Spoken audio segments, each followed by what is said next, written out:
Hello and I welcome you to Vigyan recharge. 1983 में Bharat semiconductor chip बना रहा था। ताइवान ने तो चिप बनाना शुरू भी नहीं किया था। फिर हमारे प्लांट में आग लगती है या लगाई जाती है, जिसके बाद सब खत्म। नतीजा आज हमारी मिसाइल्स, सैटेलाइट्स, रेडार और कम्युनिकेशन सिस्टम या मेडिकल मशीन्स हो गई, बैंकिंग हो गया या फिर ट्रांसपोर्ट सिस्टम, हर जगह पर इंपोर्टेड चिप लगी हुई है। बस हमारी सप्लाई रोकने की देर है और आप अपने आसपास जो भी इलेक्ट्रॉनिक चीजें देखते हो वो सब की सब बंद हो जाएंगी। इस समय पूरी दुनिया में एक साइलेंट युद्ध चल रहा है जिसकी शुरुआत हुई थी सन 1800 में। और अब मैं आपको पूरी कहानी सुनाऊंगा कि कहां से सेमीकंडक्टर्स की शुरुआत हुई, ये कैसे डेवलप हुए और कैसे एक के ऊपर एक डिस्कवरी ने हमें आज के सेमीकंडक्टर्स दिए। तो चलो खोदते हैं इतिहास की कब्र। सन 1800 की बात है। यूरोप के लोग पागलों की तरह रगड़ रगड़ कर एक दूसरे को करंट के झटके दे रहे थे। मतलब नया नया स्टैटिक चार्ज मिला था तो चार्ज भरा, एक दूसरे को छुआ, झटका लगा, मजा आया। लेकिन इस चीज के साथ एक दिक्कत थी, मतलब बस एक झटका और चार्ज खत्म। तब एक वैज्ञानिक ने यह सोचा कि क्यों ना ऐसा कोई जुगाड़ बनाया जाए कि चार्ज कभी खत्म ही ना हो और लगातार मिलता रहे। और यहाँ पर एंट्री होती है पहले वैज्ञानिक की। नाम था अलेक्जेंडर वोल्टा। भाई ने बना दी दुनिया की पहली बैटरी जिसका नाम था वोल्टिक पाइल। लेकिन उस समय दुनिया में कोई भी ऐसी चीज नहीं थी जो कि बिजली से चल सके। यानी बैटरी बनाकर तो तैयार कर ली, लेकिन बिजली का सामान तो था ही नहीं। तो बस वोल्टा का ये जुगाड़ अलग अलग वैज्ञानिकों का एक्सपेरिमेंट करने काम आता था। अब आए सैमुअल मोर्स, पेशा चित्रकारी, पेंटरगिरी, कलाकारी। ये भाई पेंटिंग के ट्यूशन लेने अमेरिका से यूरोप गया, अपने पीछे बीवी बच्चों को छोड़ गया। कुछ दिन बाद एक खत आता है। खत में लिखा था कि बीवी बीमार है। इसके बाद दूसरा खत आता है कि बीवी बहुत बीमार है। अब भाई ने फटाफट सामान बांधा और घर की तरफ दौड़ पड़ा। घर पहुंचा तो पता लगा कि बीवी को मरे हफ्तों गुजर चुके हैं। भाई अंदर से टूट गया। ये अपनी वाइफ को बहुत प्यार करता था। इस धीमे कम्युनिकेशन की वजह से वो अपनी बीवी को अंतिम बार देख भी ना पाया। उसने सोचा कि अगर कम्युनिकेशन तेज होता तो वो समय से अपने घर पहुंच जाता। अब भाई ने सोचा पेंटिंग जाए भाड़ में, मैं इस धीमे कम्युनिकेशन की समस्या को ही खत्म कर दूंगा। और भाई ने ये काम कर दिखाया। कैसे? अब जरा ये सुनो। मोर्स ने वोल्टा की बैटरी ली, जोसेफ हेनरी का इलेक्ट्रोमैग्नेट लिया और बस तार जोड़ दिया। एकदम कटकट की आवाज आनी शुरू हो गई। अब इसी कटकट की आवाज से एक कोड बनाया गया जिसमें डॉट और डैश का मतलब ABC यानी कि अल्फाबेट से रखा गया और यही बना मोर्स कोड। इसके बाद भाई अपना आविष्कार लेकर अमेरिका की संसद यानी कि कांग्रेस के पास गया। कांग्रेस ने मजाक उड़ाया, कहा पेंटर बाबू चित्रकारी करो, ये इन्वेंटर गिरी में ना पड़ो। मोर्स 5 साल तक लगा रहा, अपने जुगाड़ को और बेहतर बनाया, जिसके चक्कर में कर्जा हुआ, पैसा खत्म और बिल्कुल हालत खराब। फिर यूएसए के पेटेंट ऑफिस के कमिश्नर ने मोर्स की सिफारिश लगाई और भाई को अपना एक्सपेरिमेंट साबित करने का मौका मिल गया। 24 मई 1884 यूएस कैपिटल बिल्डिंग से 71 किलोमीटर दूर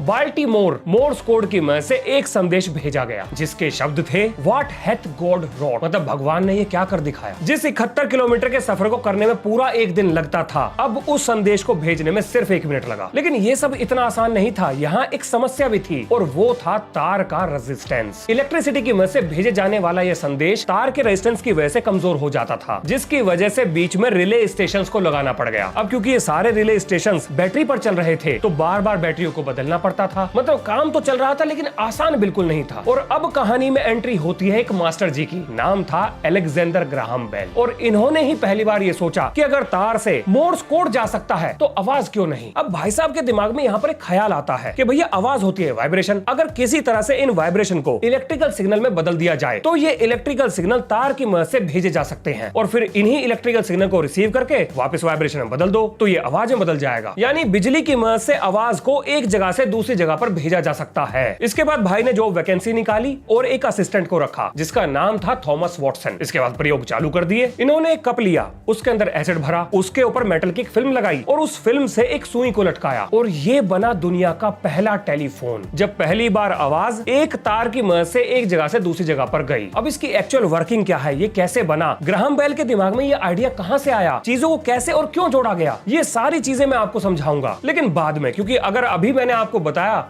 तो वीडियो का रिदम टूट जाएगा और जब बाद में मैं इसको बताऊंगा तो जिसका मन फिजिक्स समझने में ना हो वो इसे स्किप भी कर सकता है। तो भैया ग्राहम बेल की मदद से टेलीफोन बन गए लेकिन वैज्ञानिकों के दिमाग में अभी भी एक सवाल कीर्तन कर रहा था और सवाल था ये कि आखिर तार जरूरी ही क्यों है, क्या बिना तार के हवा से सिग्नल नहीं भेजा जा सकता। ये बहुत बड़ा सवाल था और इसका जवाब आया जर्मनी से। साल था 1879। जर्मनी की बोन यूनिवर्सिटी में प्रोफेसर हरमन वोन हेल्महोल्ट्ज अपने चेलो यानी कि स्टूडेंट्स को एक चैलेंज देते हैं कि जाओ बालको, मैक्सवेल कि इलेक्ट्रोमैग्नेटिक वेव थ्योरी को प्रैक्टिकली प्रूव करके दिखाओ। उन्हीं चेलों में एक हेनरिच हर्ट्ज नाम का लड़का था। उसने 2 तार का एक छल्ला बनाया जिसके बीच में थोड़ा सा गैप रखा, फिर उसे हाई वोल्टेज दी और उस गैप के अंदर इलेक्ट्रिक स्पार्क कूद गया। अब उसने इसी छल्ले के बराबर में एक और छल्ला रखा जिससे कोई भी इलेक्ट्रिकल कनेक्शन नहीं था, लेकिन उस दूसरे छल्ले में भी स्पार्क कूद गया। अब जरा इसका मतलब समझिए, यहाँ पर बिजली एक तार से दूसरे तार में जंप कर गई, वो भी बिना डायरेक्ट कांटेक्ट के। यानी कि मैक्सवेल बिल्कुल सही थे, इलेक्ट्रोमैग्नेटिक वेव हवा में ट्रेवल कर सकती है। अब हर्ट्ज ने यहाँ पर ये सोचा कि अगर ये चीज थोड़ी दूरी के लिए काम कर सकती है तो क्या ये जुगाड़ लंबी दूरी के लिए भी काम करेगा। और यही वो समस्या थी जिस पर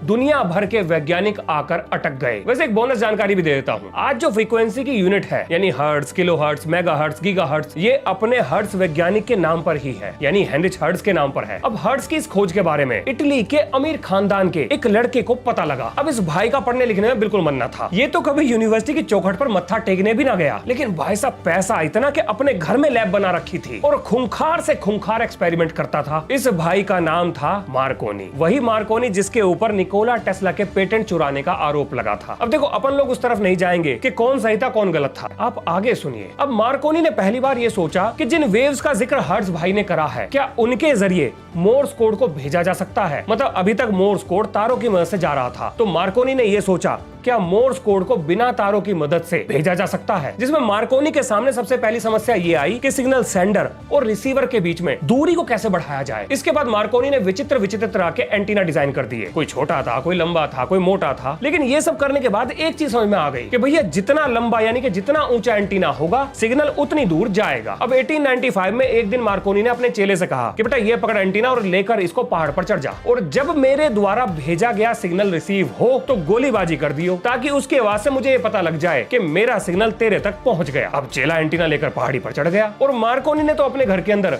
वैसे ही एक ऊंचा सा एंटीना बना रखा था। अब मार्कोनी ने सिग्नल भेजा, गोली की आवाज आई, यानी कि मार्कोनी का जुगाड़ काम कर गया। अब मार्कोनी भागा गया इटली की सरकार के पास और बोला ये देखो, अब हम बिना तार के एक जगह से दूसरी जगह पर संदेश भेज सकते हैं, चलो जल्दी करो, फंडिंग लाओ, इसे बड़े स्केल पर करते हैं। भाई साहब इटली की सरकार भी पूरी खूंखार। मार्कोनी से बोली बेटा कौन सा माल फूके हो, कोई डिग्री है, कहीं फीस वीस का चढ़ावा चढ़ाए हो, कहाँ के इंजीनियर हो तुम, काहे के इंजीनियर हो तुम, ये तामझाम उठा, अपने घर जा, समय ना गवा, तुमसे पढ़े लिखे बहुत सारे यहाँ बैठे हैं। अब ये सब बोलकर मार्कोनी को रिजेक्ट कर दिया गया। मार्कोनी घर पहुंचा, माँ बोली बेटा तो इंग्लैंड निकल और चिंता ना करियो, फाइनेंस तेरे पिताजी से करवाएंगे, इसी दिन के लिए तो पैसे कमाए थे। अब मार्कोनी इंग्लैंड पहुंच गया, जान पहचान का फायदा उठाकर इंग्लैंड के पोस्ट ऑफिस के ऑफिसर्स के सामने अपने जुगाड़ का प्रदर्शन किया। खबर लग गई इंग्लैंड की नेवी को और नेवी बोली ये लो भैया फंडिंग, ये जुगाड़ हमारे जहाज में लगा दो। अब मार्कोनी ने इंग्लैंड के शिप्स में अपना रेडियो ट्रांसमीटर और रिसीवर लगा दिया और इसके बाद बढ़ानी शुरू करी दूरी, पहले 6 किलोमीटर और उसके बाद इंग्लैंड से फ्रांस यानी कि इंग्लिश चैनल के बीच में संदेश को भेजा गया। और इस चीज की कामयाबी के बाद मार्कोनी ने कहा कि अब मैं इंग्लैंड से 3500 किलोमीटर दूर कनाडा में संदेश भेजूंगा। अब उस जमाने के जितने भी तुर्रमखा वैज्ञानिक थे वो सब बोले बेटा ये तो ना होता, धरती है गोल, सिग्नल चलता है सीधा, वो निकल जाएगा स्पेस में, तेरा तामझाम लटक जाएगा। अब मार्कोनी ने सोचा कि अपने कौन से जेब से पैसे लग रहे हैं, करके देखते हैं क्या पता चल निकले। और भैया तारीख थी 12 दिसंबर 1901, इंग्लैंड से कनाडा में संदेश को भेजा गया और कमाल ही हो गया, ये संदेश वहां रिसीव भी हो गया। अगले दिन न्यूज़पेपर में हेडलाइन छपी कि मार्कोनी ने नामुमकिन को मुमकिन कर दिखाया। लेकिन हर जगह एक ही सवाल था, आखिर ये हुआ कैसे? वेव्स तो बिल्कुल सीधी चलती है, तो ये गोल धरती पर आखिर मुड़ कैसे गई? अब उस समय तो इसका जवाब किसी के पास ना था, लेकिन बाद में जाकर हमें ये पता लगा कि धरती के अपर एटमॉस्फेयर में आइनोस्फेयर होता है जो सिग्नल के लिए मिरर यानी शीशे की तरह काम करता है, जिससे रेडियो वेव टकराकर जमीन की तरफ वापस आती है। और नीचे पानी भी शीशे की तरह काम करता है जो रेज को वापस रिफ्लेक्ट करता है, और इस तरह से टकराकर रेज इंग्लैंड से कनाडा तक पहुंच गई। जिसके बाद 1909 में मार्कोनी एक नोबेल प्राइज ले उड़ा और यहाँ से वायरलेस कम्युनिकेशन पैदा हुआ। अब वायरलेस सिग्नल तो तेज हो गया था, लेकिन एक नया दुख सबके सामने खड़ा हो गया, और ये दुख था लंबी दूरी तक इस सिग्नल को कैसे भेजें, क्योंकि दूरी बढ़ने के साथ सिग्नल वीक हो रहा था, यानी कि अब चाहिए था एम्पलीफिकेशन। और यहीं से एक बात समझ में आई कि अगर एम्पलीफिकेशन हो गया तो हम वायरलेस तरीके से मोर्स कोड ही नहीं बल्कि आवाज को भी भेज पाएंगे। और कमाल की बात तो यह है कि इस समस्या के पैदा होने से 20 साल पहले ही इसका समाधान खोज लिया गया था, जो एक टेबल की दराज के अंदर पड़ा धूल खा रहा था। और अब सुनो इसकी कहानी। देखो थॉमस एडिसन बल्ब को डिजाइन कर चुके थे, लेकिन कार्बन का फिलामेंट गर्म होकर छोटे छोटे कार्बन के कण छोड़ता था जो ऊपर जाकर कांच में चिपक जाते थे, जिसकी वजह से बल्ब पड़ता था काला, रोशनी हो जाती थी कम। अब एडिसन इन कणों को बल्ब के ऊपर चिपकने से रोकना चाहते थे, तो एडिसन ने इसी बल्ब में फिलामेंट के ऊपर एक मेटल की प्लेट लगा दी, जिसकी वजह से कार्बन के कण उसमें चिपकने लगे और बल्ब का कांच बच गया। लेकिन फिर पता नहीं एडिसन के दिमाग में क्या आया, उन्होंने इस प्लेट से एक मीटर को कनेक्ट करा और देखा कि उस प्लेट में करंट आ रहा है, बिना किसी डायरेक्ट कांटेक्ट के करंट आ रहा है। अब उस जमाने में एडिसन को इसका कोई इस्तेमाल तो समझ में आया नहीं, तो उन्होंने इसे पेटेंट कराकर अपनी दराज में फेंक दिया। लेकिन आपके दिमाग में यह सवाल आ रहा होगा कि आखिर बिना डायरेक्ट कांटेक्ट के करंट कैसे जा रहा था? तो भैया देखो, जब फिलामेंट गर्म हुआ तो उससे इलेक्ट्रॉन उछलने लगे और कुछ इलेक्ट्रॉन उस प्लेट से जाकर टकरा गए, और जब इलेक्ट्रॉन मूव करता है यानी कि चार्ज मूव करता है, उसको करंट बोलते हैं। यानी कि ये करंट हीटिंग की वजह से पैदा हो रहा था। अब क्योंकि एडिसन ने ये खोज 1883 में की थी, तो उस जमाने में इलेक्ट्रॉन के बारे में किसी को पता ही ना था। फिर 1897 में इलेक्ट्रॉन के बारे में पता लगा, तब जाकर ये चीज समझ में आई कि एडिसन के बल्ब में आखिर हो क्या रहा था।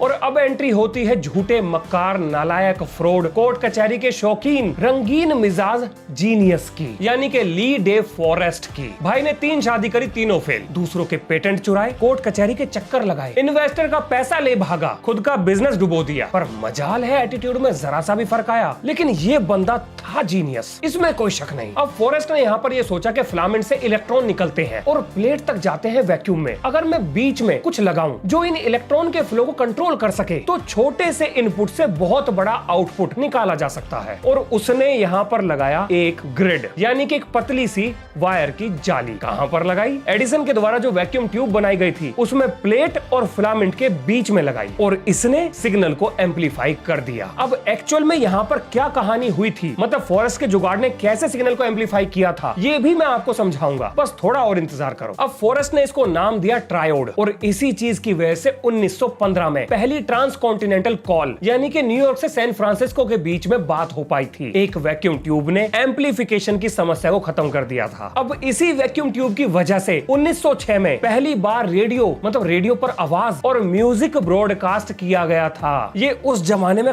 कमाल की डिस्कवरी थी। चलो यहाँ पर एक एक्स्ट्रा चीज और जान लो, जिन्हें नहीं पता उनकी जानकारी के लिए बता दूं कि डायोड, ट्रायोड ये अकेले वैक्यूम ट्यूब नहीं थे, बल्कि इसके अलावा टेट्रारोड, पेंटरोड ये सब वैक्यूम ट्यूब की फैमिली से आते हैं। शायद ये आपको किताब में नहीं पढ़ाया जाता, मतलब मैंने तो शायद किताब में, मतलब स्कूल कॉलेज की किताब में नहीं पढ़ा, तो मुझे थोड़ा लेट पता लगा, तो सोचा आपको जल्दी बता देता हूँ। अब आप इन वैक्यूम ट्यूब्स को ऐसे मान लो जैसे कार्स की फैमिली होती है ना, एसयूवी हो गई, सेडान हो गई, या स्मॉल ट्रक्स हो गए, ये सब गाड़ियों की फैमिली से आते हैं। ऐसे ही डायोड, ट्रायोड, टेट्रारोड, पेंटरोड ये सब वैक्यूम ट्यूब की फैमिली से आते हैं। और ये मैं आपको क्यों बता रहा हूँ, क्योंकि इन्हीं का इस्तेमाल करके कंप्यूटर्स बनाए गए थे, यानी कि इन्हीं ट्यूब्स का इस्तेमाल करके दुनिया का पहला कंप्यूटर ENIAC, जिसमें 18,000 वैक्यूम ट्यूब्स लगी थी, ये बनाना संभव हो पाया था। पर भाई साहब ये एक बिल्डिंग जितना बड़ा था, जबरदस्त बिजली खाता था, इसका रोज कुछ ना कुछ फूक जाता था, लेकिन फिर भी क्योंकि कैलकुलेट कर सकता था इसीलिए काम का था। अब वैज्ञानिक इस कंप्यूटर में दिमाग मार ही रहे थे कि भैया हिटलर ने पोलैंड को खड़का दिया और पूरी दुनिया में जंग छिड़ गई, यानी कि वर्ल्ड वॉर 2 में इलेक्ट्रॉनिक्स की जरूरत अचानक से बढ़ गई। अब भैया फौज को रेडार चाहिए थे, एनिमी प्लेन्स को डिटेक्ट करने के लिए कम्युनिकेशन सिस्टम चाहिए था, आपस में बातचीत करने के लिए, और कोड ब्रेकिंग कंप्यूटर चाहिए थे दुश्मन के मैसेजेस को डिकोड करने के लिए। और ये सब कुछ ही वैक्यूम ट्यूब्स पर चल रहा था। लेकिन यहाँ एक समस्या थी, जंगल में, डेजर्ट में, पानी में ये वैक्यूम ट्यूब्स काम ना कर सकती थी, इन्हें बदलना आसान ना था। एक ट्यूब गया, पूरा सिस्टम ठप हो गया, यानी कि मिलिट्री को चाहिए थी कोई छोटी चीज, और यहाँ पर एंट्री होती है बेल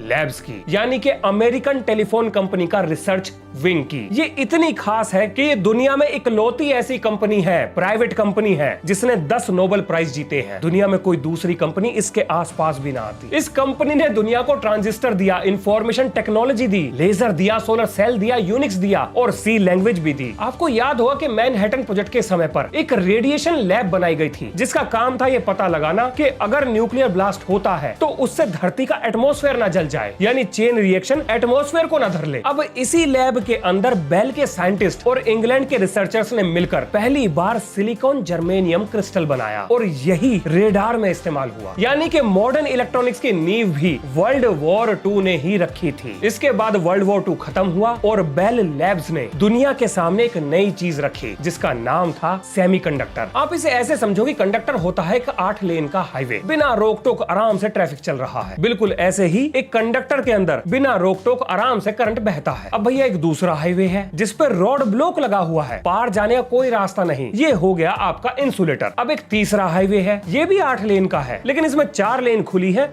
और 4 बंद है। अब ये हो गया सेमीकंडक्टर। लेकिन ये खास है क्योंकि इसके नियम बदल सकते हैं। यानी अगर ट्रैफिक ज्यादा हो तो आप लेन को बढ़ा सकते हो, लेन को खोल सकते हो, और अगर ट्रैफिक कम हो तो आप अपनी मर्जी से लेन को कम भी कर सकते हो। मतलब ना तो ये पूरी तरह से खुला है और ना ही पूरी तरह से बंद, पर ये हमारे इशारे पर काम कर सकता है और यही चीज इसे खास बनाती है। यानी कि अगर मुझे टेक्निकल भाषा में बताना हो तो सेमीकंडक्टर आपको करंट और वोल्टेज को मैनिपुलेट यानी कि कंट्रोल करने की ताकत देते हैं। अब यहाँ पर आपके दिमाग में एक सवाल आ रहा होगा कि भैया ये काम तो वैक्यूम ट्यूब्स भी कर रही थी, तो आखिर ये इतना खास कैसे हुआ? तो देखो यहाँ पर आप बिल्कुल सही हो, करंट और वोल्टेज को वैक्यूम ट्यूब से भी कंट्रोल किया जा रहा था, लेकिन ये वो पहली चीज थी, यानी कि सेमीकंडक्टर वो पहली चीज थी जो बिना किसी मैकेनिकल पार्ट के, बिना किसी वैक्यूम के करंट और वोल्टेज को मैनिपुलेट कर सकती थी। अब यहाँ पर आप एक दूसरा सवाल भी सोच सकते हो कि चलो मान लिया कि इसमें कोई मैकेनिकल पार्ट नहीं था, कोई वैक्यूम ट्यूब भी नहीं थी, लेकिन काम तो अभी भी वही कर रही थी जो वैक्यूम ट्यूब करती थी, तो ये अलग कैसे हुई, खास कैसे हुई? तो भाई साहब बहुत ध्यान से सुनिएगा, मैकेनिकल चीजों का साइज एक लिमिट से ज्यादा छोटा नहीं किया जा सकता, लेकिन सॉलिड स्टेट मटेरियल्स जैसे सिलिकॉन और जर्मेनियम आप इन्हें जितना छोटा चाहे उतना छोटा कर लो। और यही कारण है कि आज के फोन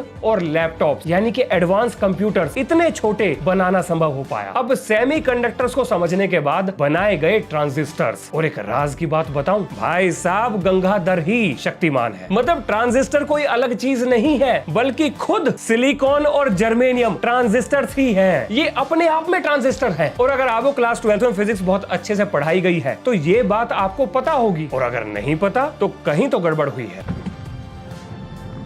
जितना छोटा आपका सिलिकॉन और जर्मेनियम होगा, आपका इलेक्ट्रॉनिक आइटम उतना ही छोटा होता चला जाएगा। और आज हम 2 नैनोमीटर तक पहुंच चुके हैं। एक तुलना के लिए बता रहा हूं, हमारा बाल यानी कि ह्यूमन हेयर 80,000 नैनोमीटर से लेकर 1,00,000 नैनोमीटर की मोटाई का होता है, और हमने चिप बनाई है 2 नैनोमीटर। अब यहाँ पर एक और सवाल आता है, क्या इस चिप को और छोटा बनाया जा सकता है? तो इसका जवाब है नहीं। लेकिन क्यों नहीं? तो देखो, इसके पीछे भी थोड़ी सी फिजिक्स है जो मैं आपको आगे एक्सप्लेन करने वाला हूं। अब इसके बाद हमारी कहानी में एंट्री होती है जैक किबली और रॉबर्ट नॉइस की। भाई साहब, इन्होंने ट्रांजिस्टर का इस्तेमाल करके दुनिया की पहली इंटीग्रेटेड सर्किट यानी कि आईसी का निर्माण कर दिया, और इस चिप ने इंसान को चांद तक पहुंचा दिया। और यही वो चिप है जो एक देश को आज तक जिंदा रखे हुए है। मतलब आपको क्या लगता है, अमेरिका, यूरोप और जापान आखिर ये ताइवान को चाइना से क्यों बचा रहे हैं, जबकि इस दुनिया में बिना मतलब के कोई किसी के लिए ना करता, और अमेरिका जैसा मतलबी देश तो बिल्कुल भी ना करता। फिर ये सारे देश ताइवान को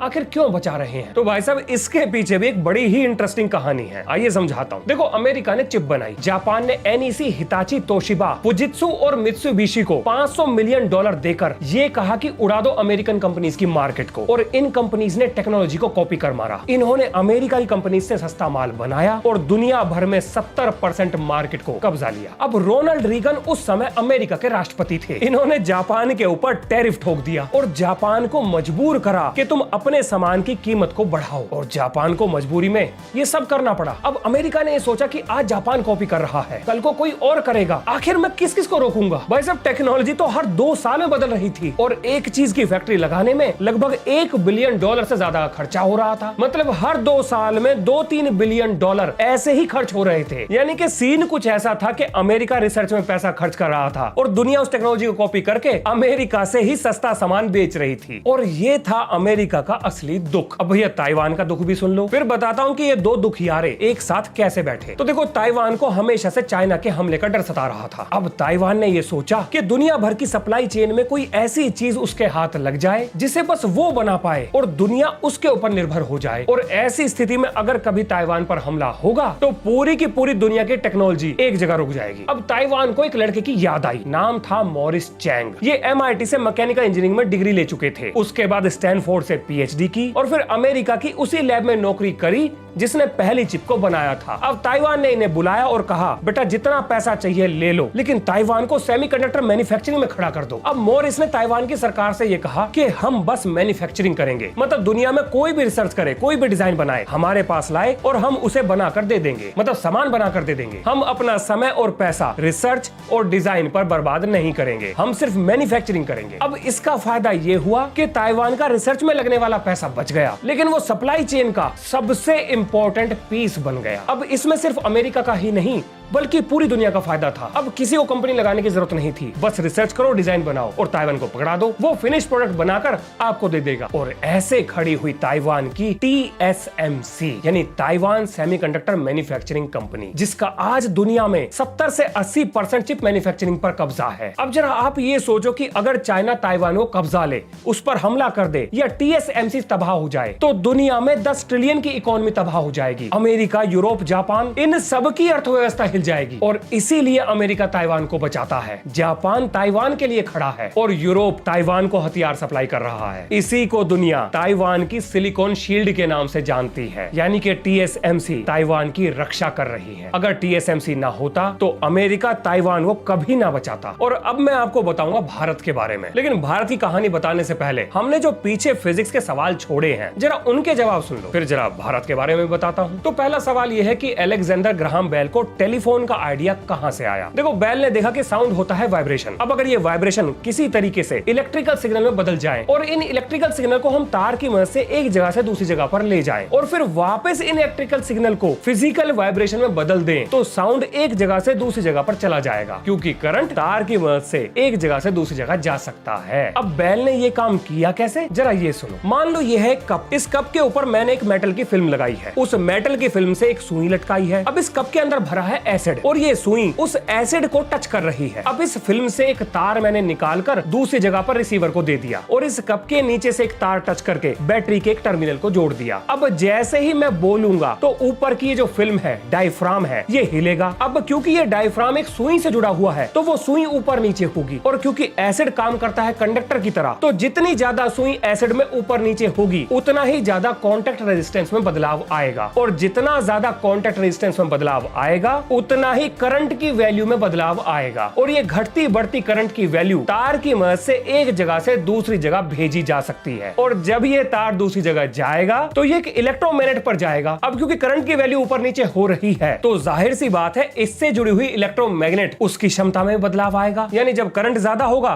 तो मैग्नेटिक पावर ज्यादा होगी, जब कम होगा कम होगी और यही इलेक्ट्रोमैग्नेट एक दूसरे डायफ्राम को हिलाएगी जो हवा में वाइब्रेशन पैदा करेगा और हवा के वाइब्रेशन यही तो साउंड होता है। और इस तरीके से दुनिया का पहला टेलीफोन बनाया गया है ना, बिल्कुल कमाल। अभी तो आप आगे सुनो। अब जरा बात करते हैं कि वायरलेस सिग्नल को एम्पलीफाई कैसे किया गया। तो देखो, सबसे पहले एम्पलीफाई का मतलब समझो। मान लो आप एक फाटक पर खड़े हो और फाटक को ऑपरेट करने वाला भाई जब गियर्स की मदद से हत्था घुमाकर फाटक को उठाता है तो उसने अपने हाथ से बहुत थोड़ा फोर्स लगाया, लेकिन भारी भरकम फाटक खुल गया, यानी कि उसकी फोर्स को बहुत ज्यादा एम्पलीफाई कर दिया गया, यानी छोटे इनपुट से बड़े आउटपुट को निकालना, इसी को एम्पलीफिकेशन कहते हैं। अब आप समझो फॉरेस्ट के जुगाड़ को। जो एडिसन ने ट्यूब बनाई थी उसमें एक फिलामेंट था, उस फिलामेंट के ऊपर एक प्लेट थी। अब फॉरेस्ट ने क्या काम करा, इस फिलामेंट और इस ट्यूब के बीच में एक ग्रिड लगा दी, जाली लगा दी। अब जैसे ही फिलामेंट को करंट दिया वो गर्म हुआ, उसने इलेक्ट्रॉन छोड़े, वो जाली के थ्रू निकलकर प्लेट तक पहुंच गए और प्लेट पर करंट डिटेक्ट हो गया जो कि नॉर्मल था। इलेक्ट्रॉन मूव होंगे तो करंट पैदा होगा। लेकिन यहाँ से एम्पलीफिकेशन कैसे हुआ ये सुनो, ये बहुत ही कमाल है। अब ये जो जाली लगाई थी इससे फॉरेस्ट ने एंटीना को जोड़ दिया और आपको ये बात पता होगी कि रेडियो वेव्स जब एंटीना से टकराती हैं तो करंट पैदा करती हैं और जब ये करंट इस जाली तक आया तो इस करंट की एक पॉजिटिव साइकिल थी, एक नेगेटिव, और जैसे ही ये जाली पॉजिटिव हुई तो भैया फिलामेंट से आने वाले इलेक्ट्रॉन की संख्या बढ़ गई, जिसका कारण था इलेक्ट्रॉन होते हैं नेगेटिव और जाली थी पॉजिटिव, अपोजिट चार्ज अट्रैक्ट कर गए। और जब ये इलेक्ट्रॉन बढ़े तो ये बढ़े हुए इलेक्ट्रॉन ऊपर प्लेट तक गए, उस प्लेट में करंट बढ़ गया और ये बढ़ा हुआ करंट ही एम्पलीफिकेशन था। अब ये ट्यूब ऑन ऑफ स्विच की तरह भी काम कर रही थी, क्योंकि जाली पर जब नेगेटिव फेस आया तो चार्ज हो गए सेम, करंट का फ्लो बंद हो गया। यानी कि ये ट्यूब एक ऑन ऑफ स्विच की तरह भी इस्तेमाल हो सकती थी और छोटे से इनपुट को बहुत ज्यादा एम्पलीफाई भी कर सकती थी। इसके बिना रेडियो सिग्नल इतना वीक था, इतना कम करंट पैदा करता था कि उसे एक जगह से दूसरी जगह भेजने में वो सिग्नल ही खत्म हो जाता था। लेकिन एम्पलीफिकेशन के बाद यही सेम सिग्नल ज्यादा पावर से आगे ट्रांसमिट कर दिया गया और इस तरीके से लंबी दूरी का वायरलेस कम्युनिकेशन पॉसिबल हुआ। अब जरा एक मिनट के लिए सोचो कि अभी मैंने आपको ये बताया कि यही ट्यूब ऑन ऑफ स्विच की तरह भी काम कर सकती थी। अब जरा आप ये सोचो कि जब स्विच ऑन होगा इसे मान लो 1 और जब स्विच ऑफ हो गया तो ये हो गया आपका 0। अब ये 0-1 क्या होता है? तो भाई साहब यही तो है बाइनरी सिस्टम और हमारे कंप्यूटर बाइनरी को ही तो समझते हैं, यही तो उनकी भाषा है। इसीलिए कंप्यूटर में वैक्यूम ट्यूब्स का इस्तेमाल हुआ जिन्हें ट्रांजिस्टर कहा गया। अब जितना छोटा होगा ट्रांजिस्टर उतना ही छोटा हो जाएगा कंप्यूटर, जो सेमीकंडक्टर्स के आने के बाद और भी तेज हो गया। अब यहाँ पर एक सवाल आता है कि आखिर हम चिप को कितना छोटा बना सकते हैं? क्या इसकी कोई लिमिट है? तो जवाब है बिल्कुल है। 2 नैनोमीटर ही वो लिमिट है जिसके आसपास हम चिप को डिजाइन कर सकते हैं। मतलब इससे छोटी चिप बनाना संभव नहीं है, जिसका कारण है क्वांटम टनलिंग। देखो नॉर्मल दुनिया में जब आप गेंद को दीवार के ऊपर फेंकोगे तो वो टकराकर वापस आएगी, लेकिन क्वांटम की दुनिया में यानी कि छोटी दुनिया में जब चीजें बहुत छोटी हो जाती हैं तब वहां पर नॉर्मल फिजिक्स के रूल्स फेल हो जाते हैं। यानी कि क्वांटम दुनिया में अगर आप गेंद को दीवार पर फेंकोगे तो वो उसके पार निकल जाएगी। अब आप ये मानो कि एक ट्रांजिस्टर में ये दीवार है ऑन ऑफ स्विच। जब दीवार है तब करंट नहीं चलेगा, यानी कि स्विच ऑफ रहेगा, लेकिन जब दीवार हटाई जाती है तब करंट चालू हो जाता है, यानी सर्किट ऑन हो गया। लेकिन जब ये चीजें बहुत छोटी हो जाती हैं तो इलेक्ट्रॉन्स इस दीवार के आर पार निकल जाते हैं, यानी कि इलेक्ट्रॉन्स रुकते नहीं हैं, उनका फ्लो बंद नहीं होता है। और अगर इलेक्ट्रॉन्स का फ्लो बंद नहीं होगा यानी कि करंट फ्लो होना बंद नहीं होगा, आप उसे कंट्रोल नहीं कर पाओगे और इसी लीकेज को कहा जाता है क्वांटम टनलिंग। अब इस चीज का मतलब आम बोलचाल की भाषा में क्या निकलता है? तो भैया आपने बनाया एक ट्रांजिस्टर जो ऑन ऑफ स्विच की तरह काम भी करता है, लेकिन आपने ट्रांजिस्टर को बनाया 2 नैनोमीटर जितना छोटा। अब आपने छोटा तो कर दिया, लेकिन यहाँ पर क्वांटम टनलिंग शुरू हो गई, यानी कि आप ट्रांजिस्टर से जब इलेक्ट्रॉन के फ्लो को ऑफ करना चाह रहे थे, उन्हें रोकना चाह रहे थे, तो इलेक्ट्रॉन उस दीवार के पार निकल गए, लीक कर गए, करंट रुका ही नहीं। और जब करंट रुका ही नहीं तो इस ट्रांजिस्टर का क्या फायदा जो ऑन ऑफ ही ना कर सके, यानी कि आपका मकसद ही फेल हो गया। तो इतना छोटा ट्रांजिस्टर बना के आपको फायदा क्या हुआ? कुछ भी ना। अब इसका मतलब तो ये हुआ कि भैया टेक्नोलॉजी आगे नहीं बढ़ेगी? नहीं, ऐसा भी नहीं है। अब ये एक फिजिकल लिमिट है कि इससे छोटा ट्रांजिस्टर नहीं बनाया जा सकता, लेकिन हमने एक दूसरा तरीका निकाला जिसे कहते हैं 3D ट्रांजिस्टर। और ये उन बहुत सारे तरीकों में से एक है जिनकी मदद से कंप्यूटर तो फास्ट हो रहे हैं, उनकी कंप्यूटेशनल पावर भी बढ़ रही है, लेकिन ट्रांजिस्टर का साइज फिक्स हो गया है। अब ये 3D ट्रांजिस्टर क्या होते हैं ये फिर कभी किसी और वीडियो में बताऊंगा। ये वीडियो तो वैसे ही बहुत दिमाग चकराने वाली बन चुकी है। आप मोटा मोटी ये समझो कि ट्रांजिस्टर और भी तेज होते जाएंगे, यानी कंप्यूटर्स और भी तेज होंगे, लेकिन ट्रांजिस्टर और छोटे नहीं होंगे। और आइए अब जरा भारत की बात करते हैं।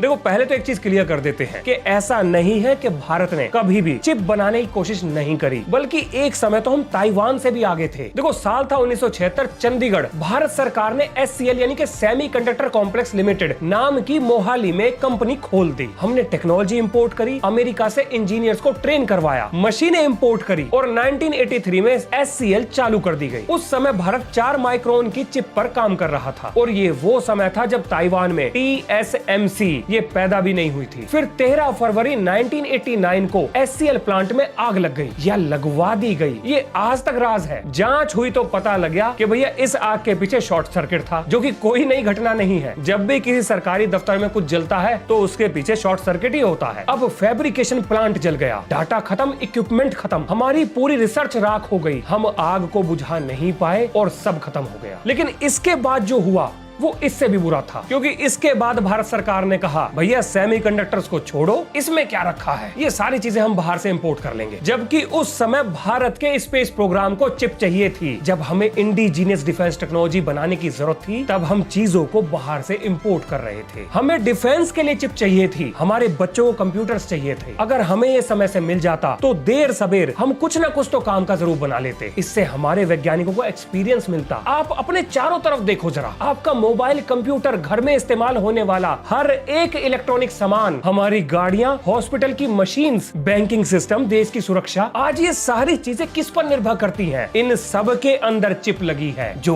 हमारी नहीं है। एक चाइना ताइवान का युद्ध दुनिया की टेक्नोलॉजी का गला घोटने की ताकत रखता है। दुनिया एआई के पीछे भाग रहा है, चाइना भी दौड़ रहा है, लेकिन चाइना के पास एनवीडिया की एडवांस चिप नहीं है, क्योंकि यूएसए ने चाइना की तरक्की को रोकने के लिए इन पर बैन ठोक रखा है। अब चाइना चिप बनाने की टेक्निक खुद डेवलप कर रहा है, और अगर चाइना कामयाब हो गया, जो कि वो 6-7 साल के अंदर हो जाएगा, तो भैया सबसे बड़ी मुसीबत हमारे ऊपर ही टूटेगी, क्योंकि टेक्नोलॉजी डेवलप करते ही अमेरिका के प्रतिबंध बेकार हो जाएंगे, क्योंकि चाइना को कुछ इंपोर्ट करने की जरूरत ही नहीं होगी। इसके बाद चाइना इतनी तेजी से टेक्नोलॉजी को डेवलप करेगा कि कोई भी, दुनिया में कोई भी उसे टक्कर ना दे पाएगा, और इसके बाद ताइवान हाथ से जाएगा। और अगर एक बार ताइवान गया तो चाइना का पूरा ध्यान भारत पर, यानी कि भारत के अरुणाचल प्रदेश पर आएगा। ये चाइना की मिलिट्री स्ट्रेटेजी का पार्ट है। ये सेमीकंडक्टर चिप हमारी सिर्फ नेशनल सिक्योरिटी के लिए ही नहीं, बल्कि हमारे देश के सर्वाइवल के लिए भी जरूरी है। आज तो अमेरिका ने चाइना की सप्लाई रोक रखी है, कल को अगर हमारी रोक दी तो भाई साहब, भारत की मिसाइल में इंपोर्टेड चिप है, हमारे रेडार में इंपोर्टेड चिप है, हमारे प्लेन्स में इंपोर्टेड चिप है। अगर सप्लाई बंद होती है तो ये सारे हथियार धरे के धरे रह जाएंगे, हमारे देश का पूरा सिस्टम क्रिपल कर जाएगा। आज भारत के पास सुनहरा मौका है, अभी चाइना फंसा हुआ है। अगर हम इकोसिस्टम बनाएं, टैलेंट की पाइपलाइन बनाएं, तो हम अपने और चाइना के बीच में टेक्नोलॉजी के इस गैप को कम कर सकते हैं। अब ये सब करने के लिए भारत को क्या चाहिए, ये सुनो। देखो, सेमीकंडक्टर प्लांट को पानी चाहिए, बिल्कुल साफ पानी, इतना साफ कि हमारे घर में आरओ का सबसे प्योर आने वाला वाटर भी उसके सामने फीका हो। इसके अलावा 24 घंटे 7 दिन बिजली चाहिए। 1 सेकंड का भी कट ऐसे प्लांट में नहीं लग सकता, क्योंकि एक कट के अंदर हजारों वेफर खराब हो जाएंगे, यानी कि हजारों चिप्स बर्बाद हो जाएंगी। और सबसे बड़ी चीज, हमें इंसान चाहिए, पर वो इंसान नहीं जो रट्टा मार और कॉलेज पार वाले सिस्टम से निकले हो, जिनकी डिग्री की कोई वैल्यू ना हो, जिसके पीछे कोई नॉलेज ना हो। हमें ऐसे लोग चाहिए जो काम कर सके, जो मशीन्स को समझे, प्रॉब्लम को सॉल्व कर सके। हमें एक बेहतर एजुकेशन सिस्टम चाहिए, और ये बनाने में समय लगेगा, लेकिन बनाना तो असंभव ना है। हम 1983 में ये कर चुके हैं, जब TSMC थी भी ना, उस समय हम चिप बना चुके हैं। अब सवाल ये नहीं कि हम कर सकते हैं या नहीं, बल्कि सवाल ये है, क्या इस बार हम उस आग को रोक पाएंगे जिस आग ने 1983 में हमारा भविष्य जलाया था। अब बस हमारे पास 5-6 साल का ही मौका है। अब अगर नहीं किया तो फिर कभी नहीं कर पाएंगे, क्योंकि वक्त किसी का इंतजार नहीं करता। और मुझे उम्मीद है जिनको ये बातें समझ में आनी चाहिए वो इसे समझ पाएंगे। बाकी हमें जो काम आता है भाई साहब, हम तो करते जाएंगे। तो इसी नोट के संग ये है इस वीडियो का अंत। मिलते हैं नेक्स्ट वीडियो में। जय हिंद, जय भारत।